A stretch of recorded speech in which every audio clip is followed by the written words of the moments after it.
Next up in line, one of the other scholars of the Age of Enlightenment is Thomas Hobbes. Thomas Hobbes was an English philosopher. He is the one who started this churn about the social contract theory. He has also written this famous book of Leviathan, okay, in which he articulates ideas of the social contract theory.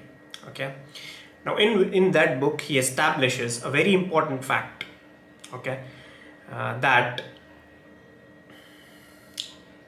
the relationship between the people and the sovereign is based on negotiations, not natural surrender or natural submission.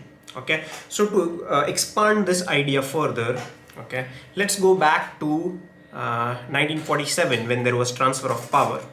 Okay, now the people who sat in the Constituent Assembly, they were not directly elected by the people.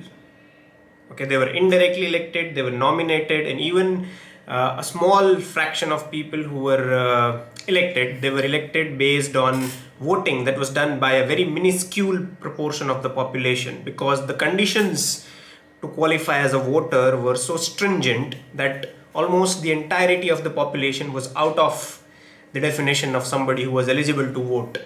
Okay, so the relationship between a sovereign and people is established through negotiations, not by natural surrender or natural submission. So number one, the Constituent Assembly obviously did not determine or was not a representative of the mandate of the people at that time. Okay, so any and all decisions that they took, they cannot be claimed to have been taken on behalf of the entirety of the population of Bharat.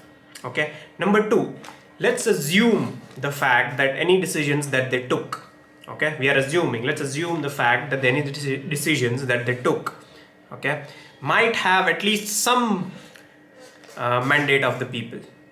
Okay, let us assume that fact. Then how exactly? But there were still no negotiations. Okay, it was assumed that they were the sole repository of the general will of the entire population of Bharat, the Constituent Assembly, those 250 people at that time. Okay, which is clearly a stretch of imagination even for a lay person. All right.